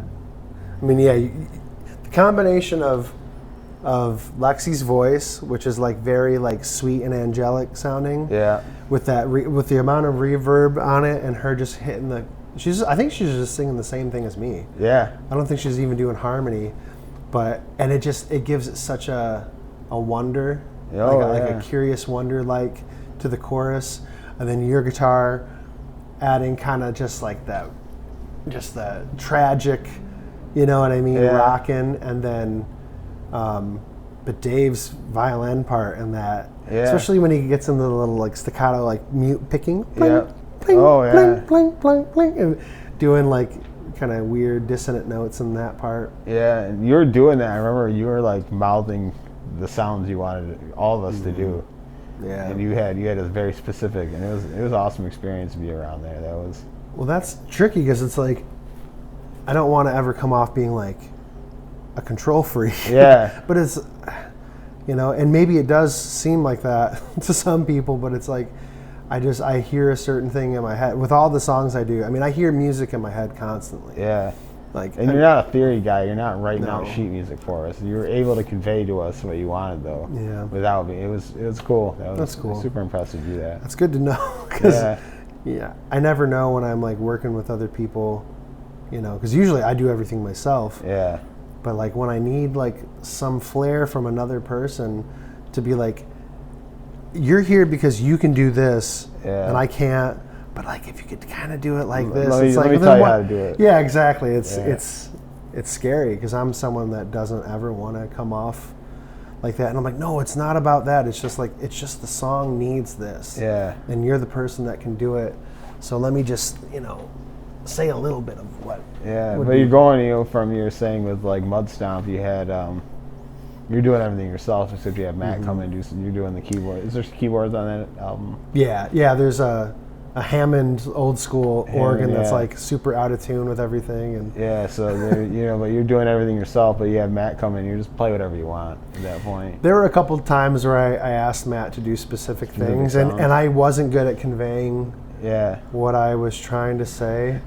I'd be like, "Can you make the guitar?" And you're like, just like humming stuff, and he'd be like, what exactly? What are you talking about? And then he would do what I was saying, and I'd be like, nah, that's not it either. Yeah. You know what I mean? And after a while, I'm like, that was like the first track on the album, I was like very specifically like trying to like, oh, it'd be really cool if this happened. And then by like the time we got to Mud Stomp, he recorded Mud Stomp, the title track, in one take. Yeah. And I was just like, perfect. Yeah. Like I got to just trust you to do whatever it is that you're going to do, because that's what's going to make it great. You know, and the first take is always usually the best. Yeah, it usually is. You're learning how to be a songwriter. You're learning how to be a musician. You're learning how to be a producer. You're learning how to be an engineer, all at the same time. And it's kind of all evolving at the same time. And you hear it in Commit to Groove when you listen to that album. I mean, it's riffy. It's a very it's a riffy album. Well, you sound comfortable as a guitar player on Commit to Groove. Which is crazy because I had just gotten an electric guitar. I had just learned how to. When I played my first like blues lead guitar, I was like so excited. Like the hair on my arm stood up. I was like, oh, I can actually do it. You know, like. Yeah. But I couldn't before that. I would play stuff way out of key and just play like shapes that I thought were correct. But that was definitely when I became a guitar player. I would say it was in the Commit to Groove era, which was like 2013. Yeah, you can hear it in that. Which isn't that like, I mean, I guess it is a while ago now, but at the time I remember being like, wow, it took me so long to like figure out how to play guitar. You're too busy learning everything else Yeah. along the way. Jack of all trades. Jack of all master of trades. none. Yeah, you're dabbling in everything at this point. I want to do a little bit of everything though. That's the part that's like it kind of sucks. You were doing visual stuff at the time too. I remember you're putting out videos. You're doing other stuff. Yeah. I was trying to become like a videographer. Yeah, you were like filmmaker. Kind of getting dabbling with everything at that point. Yeah. And it's super impressive to watch. And then Commit to Groove's done. Hipps-N-Ricco's done. Bands break up. It's just what happens. Yeah. It's tough. But you're not done.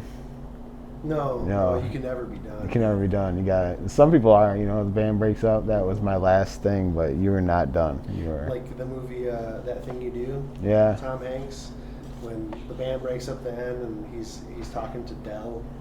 The drummer guy. The drummer, yeah. He's like, bands come and go. Bands come and go. Keep playing. Was it Guy something? Was that his name? Yeah. Guy Patterson. Guy Patterson. Yeah, I love that movie. It was a great movie, great song. Great song, great movie. Great. But yeah, you got to keep playing. That's the thing. Bands always come and go. Yeah. You got to keep playing. Got to keep playing. And that's where it's like just becoming a one-man band, which is what I'm doing now. Yeah. And like I can always rely on myself. Yeah. I'm trying to get to the point, where I'm self-sufficient in everything, and I'm trying, and AI is really helping me. Yeah. To do all that. I mean, trying to figure out how to make this live album that I just released. Recorded it all myself, mixed and mastered all myself. Not that I did much. Yeah. But I couldn't even figure out how to like put it on my computer from this recorder thing I have, and I'm like, ChatGPT, I'm like, this is what I have, this is what I want to do, help me figure this out. And it wasn't like I just like, I know how to do it. Yeah. I was there for an hour troubleshooting, like, no, it doesn't say that. Yeah. It doesn't have that prompt in the screen, like, now what do I do? It's like, oh, okay, you probably need to do this. And I'm like, that didn't work either. And it's like, ChatGPT's like, thank you for being patient. I'm like, okay, whatever, dude, just, but AI, I think, can help us in ways as long as you're not using it. Not the creative part. Exactly, But I've been using ChatGPT to research things for songs. Yeah. You know what I mean? Like I'm working on this song right now about the working title is called Barflies, and it's about the feeling of being a young, desperate person who has no code of ethics, no moral compass, who's just out looking for love in all the wrong places, and repeating the same cycles over and over again, And so I'm like, ChatGPT, tell me about like the mental cycles of addiction and being a young person out at the bars trying to find love and meaning in a society that's just wasted. Yeah. And it's like, okay, let's talk about this and this, and I'm using that as like a person to bounce information off of. A writing partner. A research partner that has all the information. Yeah. You know what I mean? Instead of being like, hey, like talking to someone who doesn't know it. Yeah. Oh, well, I'll just look it up. And it's kind of cool, though. It's been validating in the songwriting process and really helpful for all this, recording stuff. And when you're recording like Commit to Groove and Mudstomp, these albums, what's the rest of your life look like? You working at Peterson's? I wasn't even like a person. No. You know what I mean? Yeah. In the sense of I was just so young. I had no guidance. I had no clue of what the hell I was doing. Yeah. I was drinking like a monster. Yeah. You got to Commit to Groove though. You had quit drinking at that point. Well, yeah. I mean, like that's the thing is I had been sober on and off again. Yeah. Like it'd be like I got sober during the Mudstomp era for about 6 months. Yeah. That was my first like bout of sobriety. Then I'd go back out and I would do worse shit. Yeah. Worse shit. I ended up in the hospital, on suicide watch, after being picked up off the streets of Boyne City for, self-harming while I was blackout drunk. Oh. Shit like that. Yeah. I was doing stuff like that because I had Like I had no code of ethics. Yeah. I had no clue what I was doing, other than I was just like following everybody around. Like, let's go to the bar. Let's go do this. And really, I have all these, unresolved things within me that's making me completely miserable. But I'm just repeating the same behavior, and the only thing I have other than that is music. Yeah. You know what I mean? So the music was always something that like I could focus on and get lost in days. And just sit in front of my recording project for, I'll work on it for an hour, 8 hours later.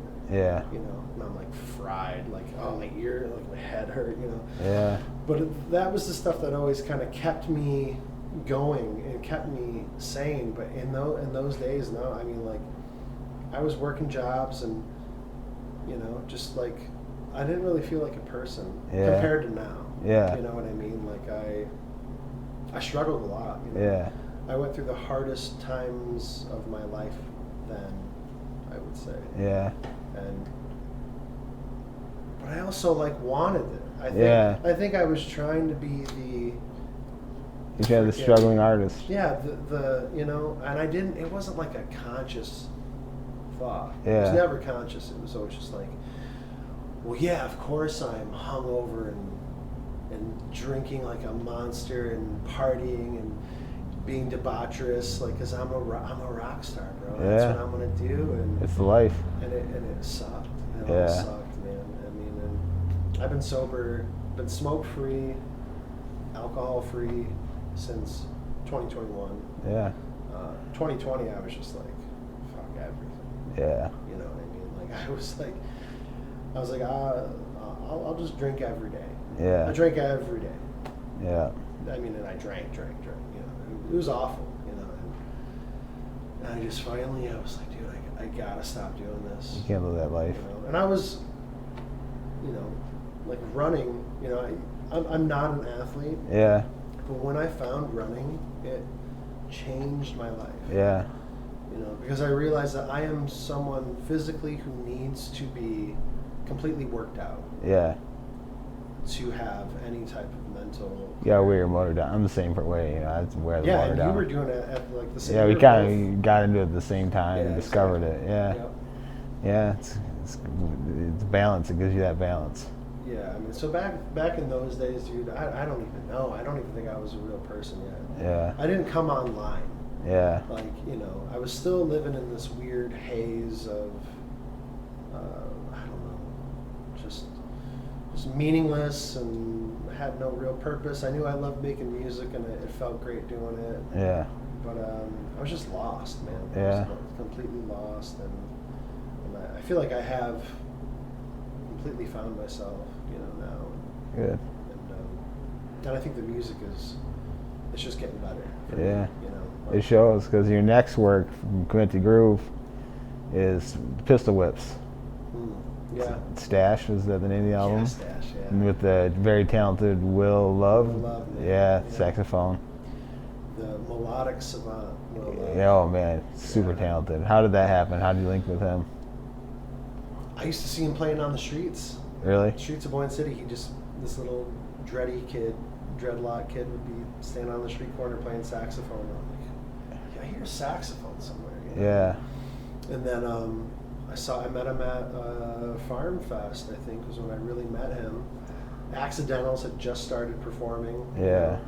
They performed here at Shorts, and like had some videos that were like kind of going viral locally. I'm just like, look at these kids, man. These kids are like 16 and they're killing it. And Will Love was like hanging out with Savannah.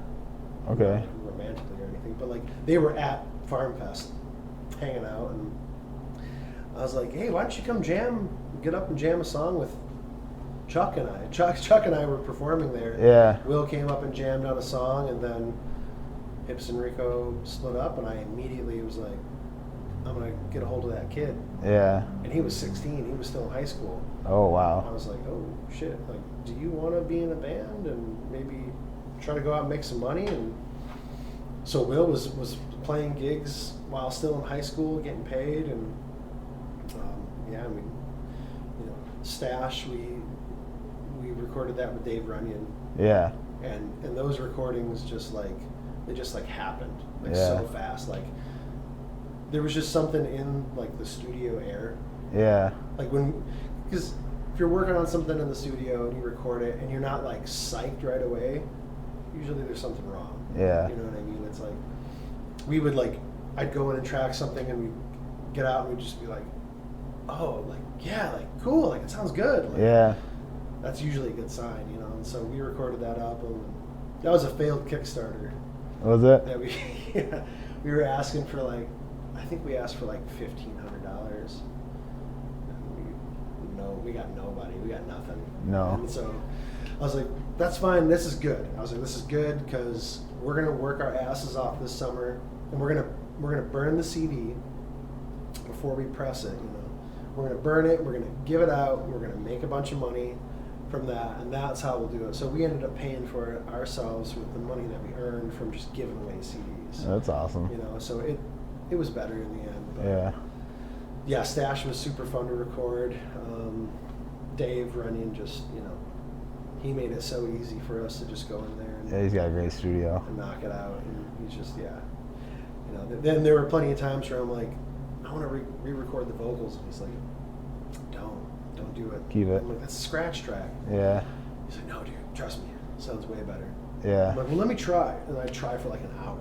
You couldn't get there. And you're like, no, dude, it sounds so much better, the first track. I'm like, okay, and that was one of my lessons of like, sometimes You keep number one. just, first thing. All right, so you've given up the reins of the engineering. You've handed them over to Dave. Yeah. You think that opened up for more creativity? Because this album, Yeah. it's different. It's definitely, you're maturing, your sound's evolving. That's cool. Yeah. I mean, the songs It's an were interesting album. cool. Yeah, Thanks, man. I yeah. like that. The album definitely kind of has like a feel, I think, and a theme throughout it. Just working with Dave, he was just able to, it frees up more room for creativity for sure. It's got my favorite song of yours on there too. Which one? Feel It Coming On. Oh, cool. Which is going to be on the intro to this podcast. Yeah. So It's we'll on have the live links- album too. We're using that version on the live album. Yeah. And we'll have links to it on every podcast or whatever. Cool. And I'm going to put links on the description to this, to your Sick. music. So, Oh, cool. so other people can go listen. Yeah, the live album, Live at the Clock Tower, is the latest Latest thing, and thing. I've got, I got so many freaking unreleased songs. Well, that Feel It Coming half On. started. It's on that Pistil Whips album. I think I remember you playing for me when we were working in Berkeley studio. You played a clip of that, and you told me you're going to do a pop album. Yeah. Yeah, I always Yeah. waited for that pop album. Well, Still waiting for it. right. Yeah, that song to me was like the poppiest thing I had ever written, Yeah. for sure. And I was also working on an album there with another band that didn't end up going anywhere. I think I remember you doing this. Yeah, Yeah. and we recorded probably like 4 or 5 songs, but the other guys lived downstate, and so it made it really hard to practice. And that was going to be the band that was going to play that song. Yeah. So that was in the Hipps-N-Ricco days. I was doing both of those things. But then it was like, oh, perfect. I was going to use that for my own thing, and then I was like, Yeah. screw it, I'll use it for the Pistil Whips. And Will, came up with that arpeggiated, just crazy sax part that just like hit really hard. Yeah, it fits right in there. It's great. And so that all just kind of lined up perfectly, and that became like, there were a few songs from that album that were anthems for the Pistil Whips, and yeah. It's a solid album. I remember seeing you guys play a lot of gigs. Still doing the same stuff. Yeah, we played a lot. We played a lot of gigs. Learning all that stuff you learned from Chuck. And Yeah. 10 years, Pistil Whips played for 10 years. 10 years. Yep. Yeah, that was good. It was. I watched you guys at Shorts. I remember. Great show. Both very talented guys. Yeah, man. Complimented each other. It was a lot of fun. Feel big sound. Yeah. It sounded, especially you're really owning. I think you're probably really getting good at those foot drums. And you guys could fill out. That's the where sound. probably like halfway through the Pistil Whips was when I really started feeling like a big change in my playing live. Yeah. You know, where Your guitar playing too, you just stepped up. Yeah, like that was something that Will would be like, wow, man, like you sounded pretty good tonight. Because I was always like insecure about my playing, and he would talk about theory, and I'd just be like, I wish I knew what you were talking about. I had no fucking clue. And but I definitely noticed a jump then, and I feel like my guitar playing, you know, has gotten a lot better. Yeah. You know. And like the music's weird because, you know, we've had athletes on here. The fastest guy in the race wins. Yeah. You don't have that music. The best musician's not going to be the best performer. Well, usually the best musician isn't even the most popular. Or the most famous or whatever. There's so many things because it's not only being talented, you have the work ethic, you have the drive to do it. Then you have the just making interesting music that's going to catch people's attention. You did a good job of that with the Pistil Whips. You guys made interesting music that captivated an audience, you know. So just beyond the talent part, you know. That's cool. Yeah. It's you have to be able to balance all those things, you know. Yeah. You don't want to go watch some guy just theory nerd go up and just shred for an hour, you know. I don't want to watch that. Right. Yeah. The normal person doesn't want to watch that. Yeah, I think the Pistil Whips had the right blend of uniqueness. Yeah. We called ourselves unorthodox funk. Oh, yeah. Because everything we felt that we did was funky. Yeah. You know, we always like everything was rooted in funk music, but it didn't always sound like that, you know. And yeah, I mean, I think that the Pistil Whips, you know, I think that we ended on not like a high note, but it was like I feel like we had did everything that we could have done up to that point, you know. And I'm very proud of all the music that we put out, for sure. Yeah. Stash especially. It's a great album. That was like the first album where I was like, wow, I made a good album finally. You know what I mean? Yeah, you worked your way there. from doing it in the bathroom, in the basement, and wherever I could record. Now. So like we're in a legit studio, and like, dude, like this sounds good. Like you can play it on any stereo, and it sounds good. Not like you play it on some stereos, and you're like, oh man, this actually doesn't sound good. And Dave does such a good job of giving you that studio experience, you know. Yeah. It's awesome. He does a great job. He's so good at it. Was the writing process any different for that than it was for the Hipps-N-Ricco stuff? Well, some of the stuff I had actually written during Hipps-N-Ricco, you know. Okay. Usually it takes me like 10 years to put out a song. Yeah. You know, like I wrote that, like the riff for one of the Pistil Whip songs. What is it called? Oh, First Impressions Are the Worst. That's what it's called. It was the first song Will and I ever jammed together. Yeah. And it's like the dun dun dun dun dun dun dun dun dun dun, just a simple. It's a blues lick put over a dance beat. You know, so I wrote that one day when like Hipps-N-Ricco were setting up, just jamming it out, and I was like, that's kind of cool. So it was the first thing Will and I put together. But some of those songs are like studio songs, you know? Yeah. Like some of the Pistil Whips stuff from Stash, like we never even played live. Yeah. You know, some of those were like I'm writing a song specifically for the studio, but like we couldn't pull it off live because there's just too much stuff going on. Too many components in the song where it's like, yeah, we can play it, but it doesn't really sound. There's bass that's on there too, right? Yeah, I play bass on that. Bass. You guys, the two of you, do everything on there. Yeah. Will played like clarinet, saxophone, piano. Yeah. Or key. He does all the keys on the album. Yeah. But he was really good at piano. Yeah, you like can hear it it's now. like maybe it's not like. No offense, I could tell I wasn't even playing the keys. Yeah, on that no, album. Yeah. for sure. Yeah. For sure. And even he was like, I don't really know if this is that good, you know. And I'm like, dude, trust me, it's like I'm telling you, it sounds really good. Yeah, like, that sounds great. You need to own that you can play piano more because you're good at it. You need to do it. And he did it on the album. He did it a couple times live. He'd bring us a little keyboard he had, a keytar. Actually, he had a keytar that he would just set up and play. But yeah. So writing was kind of the same. Some of it's like just from jamming live, like the title track for Stash we wrote. We were just sound checking, and I was going and being like Stash, just in between, you know, and just kind of jokingly like.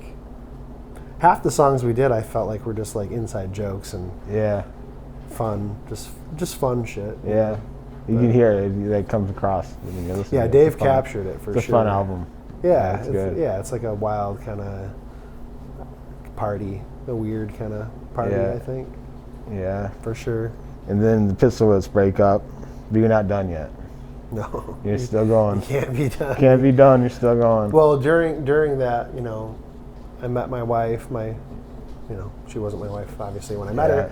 But we met, and she's a phenomenal songwriter. My wife, she can write garage rock, metal, ballads. She can write pop songs. Yeah. Like she can do it all. And so I would just like test her. I'd be like, write a song with this as the title, make it about this.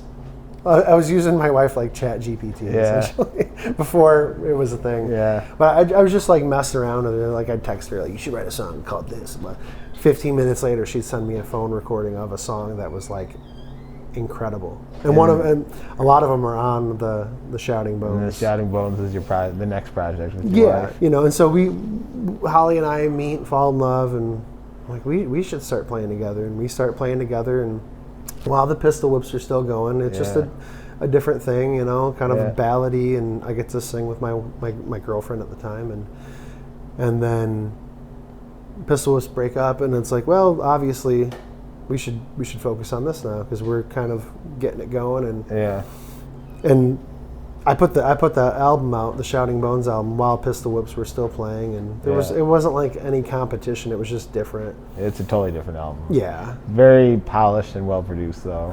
Well, and that's where, my recording, I feel like, had finally gotten good. Like that was the first home recording I did that I was like, I'll show this to anybody. I'm so proud of it. Where all the other stuff, I'm like, no, you don't really like. You don't have to listen to it. It's not that great. Like I would say that to people. Like, no, I get it. It's not that great. Like, trust me. They're like, what do you mean? I'm like, no. I'm like, you're not really selling the album. I'm like, I know. Like, I'm not. Like, because I know that it's not where I want it to be. But I had to do this, and at some point, you have to just put it out. Yeah. And that's a time capsule, and it is what it is. But with this album, I'm like, I feel like this. I'm going to be the one who holds you while you die. Is the name of the album. Yeah. Which. It's just I don't know. But anyway, putting that out, I was very proud of that. It was the first album I was like very proud of, and it was so great to be able to work with Holly on it because she has this ability to write songs, and she's just so good at it. That I get to kind of produce her and like it not be all about my song. Yeah. It's like I get to work on your song now. Like that's sick. And I'm just gonna I'm gonna do this and add this. Like, what do you think of this? And and so that was cool. Sonically, as a whole, I mean, that album, it's a totally different thing than anything your previous works. You recorded it yourself. You did every track. Well, I didn't master it myself. I had help with my friend Dominic Frechette. Okay. He's a DJ and he's actually a nurse, a registered nurse. But he was really close with Will. They had a duo as well. Okay. But he's taught me so much, and Dominic has been huge in my any of the music I've put out since the Pistil Whips. He's been a guiding force for sure, and it's definitely a different album. Did Holly do a lot of the writing on there? On that? Sound like Oh yeah. Yeah, she's a good songwriter. I think she's. I thought that was the case, and she's a good, solid songwriter. And her voice is a great voice too. You guys sound great together on it. Thanks. Yeah. Omaha, which is like the second track on that album, is by far that's the song that I was like, you should write a song called. I think I said you should write a song called "Better in Omaha," and she was like, "Nothing's better in Omaha," and I'm like, exactly. Yeah. That's the whole point. That's the point. Like, I was like, make it like. About someone who's like leaving this like a certain area in life to go start a new life somewhere or something, and she wrote it about me and her. It was before we were really dating, but she was like chasing me down, and I was kind of like pumping the brakes because I'm like, I have a child. I can't be just getting involved with someone I don't know right away. And she was not like that. She was like all gas, no brake, and so she wrote the song about her leaving this area because I wouldn't be with her. And I'm listening to it and I'm like, is this song about us? About me? And she's like, yeah, it's about you. And I'm like, someone's writing songs about me now? I'm like, this is the tables have turned. Yeah, it's going full circle on Yeah. And I loved it. I was like, oh, this is so cool. I mean, not that it was about me, but just the Yeah. fact that they were just so good. I'm like, Yeah, God. she's a great songwriter. Like, dude. And there's covers on there too. The Nirvana song on there. Yep. So I had already recorded those, and I was like, let's just throw them on. Yeah. Yeah, Nirvana. I was like, what if the Mamas and the Papas recorded A Nirvana song. Nirvana That's what it sounded like. Yeah. Yeah. Like kind of like a 60s kind of retro pop like rock thing is what I was hoping for. And then I also did I did a bunch of different songs, versions of that haven't seen the light of day. Yeah. But that one, and then Someday by Sugar Ray. Sugar Ray, yeah. That's my favorite. And that actually, I tagged Mark McGrath. Yeah, he saw it or something. Yeah, he commented on it. He's so funny, dude. He's like so self-deprecating. Yeah. It's. I thought he was like pissed by the comment at first because I tagged. It said like Sugar Ray. Like I'm like, oh, I'm gonna tag Sugar Ray on Instagram and see what happens. And he responded and was like, I'm honored. Like this is if I had any talent at all, this is what I would have wanted the song to sound like. And I was just like, what do you mean? Like that's cool though. What does that mean? And I was like, Mark, dude, thanks so much, and really appreciate it. And then he liked that comment, and then I shared like pictures of like he liked this post, and then I shared that, and then Mark also liked that, and I was like, oh, that's so cool. But yeah, that's awesome. That's a good album. And you guys end up having a baby together. Yeah, we have a little baby boy. He's gonna turn 1 here pretty soon, and his name's August. Yeah. Congratulations. Thanks, man. But music's not done. No. You got Dane Jaqua, one-man band. Yep. Which you've been doing for a couple of years before this. Yeah, I actually recorded an album back in 2013 called Smash, and it's a one-man band album. It's all live. I've never released it though. Yeah. I'm gonna probably remaster it and release maybe some of the songs off of it. They're not that. The recording isn't great. Yeah. It was just like one microphone in a room at my cousin's house, and I was like just jamming kind of thing. But where did you get the idea for the busking stuff you were doing? I've seen the videos. Oh yeah. So you have like a huge Twitter, or not Twitter, TikTok Yeah. presence. I've heard that. Somebody told me that recently. Yep. Yeah, so Farmer Foot Drums have been making this backbeat, is what it's called. Yeah. So it's a kick drum, and you can add whatever you want to it. And it's got strings that pull the levers down and hit everything, and those wrap around my feet, and in the one-man band world, that's a pretty cool thing to see. Excuse me. But I've always wanted to do it. I've been wanting to get one of those drums for a long time, and finally I was just like, I just got to make it happen. And then I did, and I was offline at the time. I was like, screw social media, I'm done with it, which is pretty hard if you're trying to promote music. Yeah, it's tough. But I was offline for like 6 months, and then I got this backbeat thing. The Pistil Whips did break up that summer. Yeah. And I was like, my idea was like, I'm just going to retire someday from like the music scene and just be this weird old guy who walks around playing music like that was kind of like my dream of like, I'm just going to be this guy who doesn't really promote anything, but like you'll just see him pop through town and do this weird thing and leave. And we were offline, and Holly was like, I think you should put this on TikTok. I think TikTok would love this. And I was like, but we're offline, like who cares? And she was kind of venturing back into social media. Yeah. So she's like, I'll post it for you. And so one of the videos of me playing, just freaking out of nowhere, got 1 million views overnight. And then it was like, oh, this is cool. So I got like 15,000 followers, that summer. And then the next summer, 2024, we're pregnant, and I'm like, okay, I'm not going to do any of the busking stuff, just chill, just do my gigs that I already have booked. I wasn't promoting anything. You couldn't even find a schedule online for anything. Yeah. So, but then after the baby was born, it was like, well, it's time to get back at doing this busking thing. And so I started doing it just this last summer again, and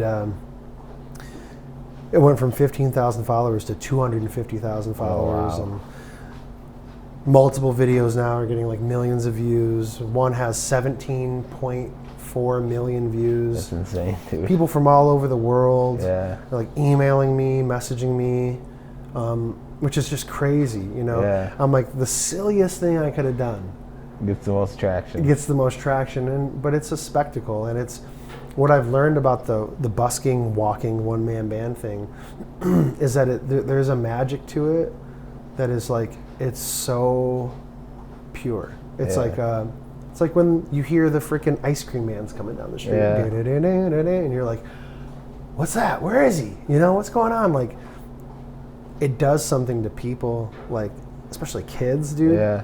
Oh, dude, like doing that stuff, and when a kid sees me, they're either like scared because they don't know what I'm doing, or they're just like, oh my God, and they're so fascinated with it. And at the end of the day, that's what the walking, busking stuff is really all about, is like, I've met so many people on the streets, and you get to talk to people, and I don't know, there's something about it. It's just...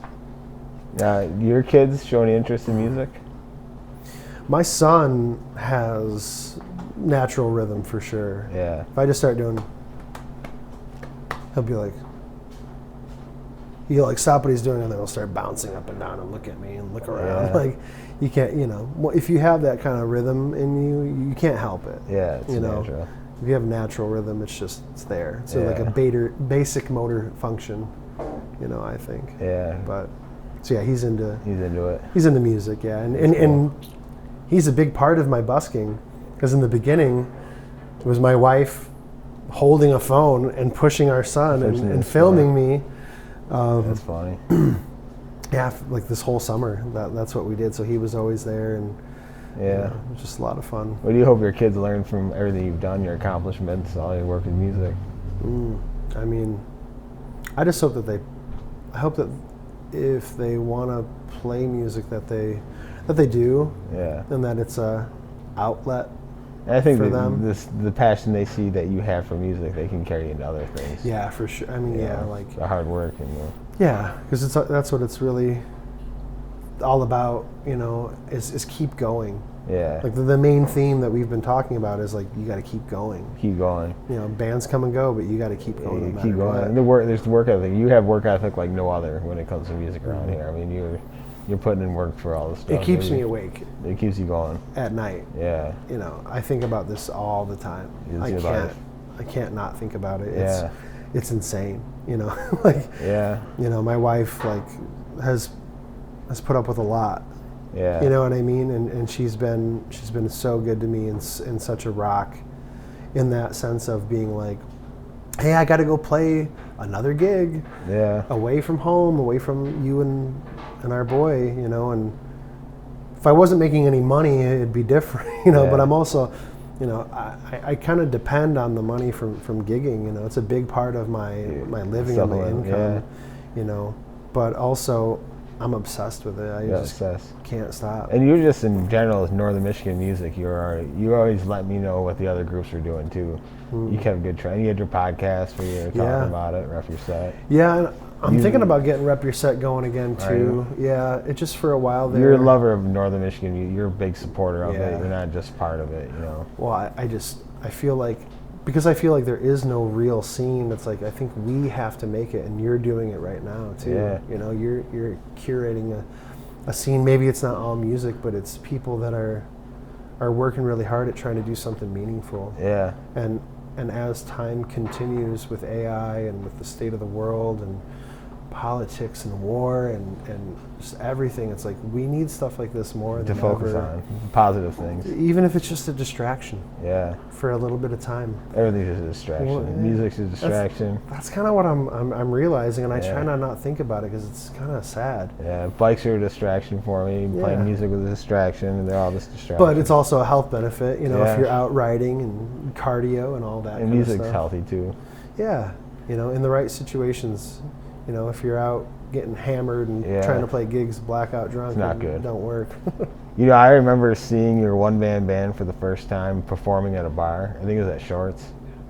I had a shirt from it. It's got your face on it. Oh yeah. And me and Connor were there, and we were sitting there watching you, and we were like, he figured it out. He has this full sound. We're watching a band right now, but it's one person up there, and it's not a backing track. Which I'm not going to get in the backing track thing, but you're doing everything live right there. You're like, he cracked the code. That's cool. Eric figured it all out. Well, I mean, but in those times, I was like, I'm just the one-man band guy, where like I can't hang out with like Joe Hertler. Yeah. I can't, Charlie Millard's band. Like, comparing yourself to others is also the worst thing you can do. But like, I've also always been like, well, no one really likes the one-man band stuff. It's kind of a joke. Everyone thinks I'm a joke. And, it's mainly because I can't get any friends to come play with me, and people are unreliable. Yeah. People always let you down, so I just got to do this on my own, kind of a thing.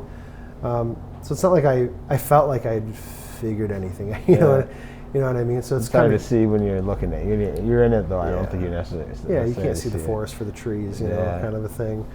But when people would always be like, oh, man, everyone loves the Pistil Whips. And they'd be like, are you sure? Yeah. I'm Same like, band? don't seem like it. Yeah. I just feel like we're just kind of playing like restaurant gigs, and I think it's part of being a musician, though. You're self-deprecating. You don't really realize what you're doing. We're crazy. Yeah. Yeah. What are you listening to right now? Oh, dude. So I'm listening. So I think rock is in a really cool place right now. Yeah. But most of it's not from America. Yeah. Man, like, my favorite band right now is Viagra Boys. Okay. Have you listened to them? No. Viagra Boys, dude, they're fucking awesome. My wife is just like, they're not good, they're just weird. That's all you like about it. And I'm like, no. I'm like, technically tell me why they're not good. Yeah. Because they're good. They're song crafters, and their style is pulling from so many genres and things that we have maybe heard, but you hear influences of like Devo, you hear influences of just like punk rock in general, but I don't know, they're super cool. Viagra Boys are great. Idols. Okay. Idols are great. I love Idols. I don't know, who else am I? Eka Vandal.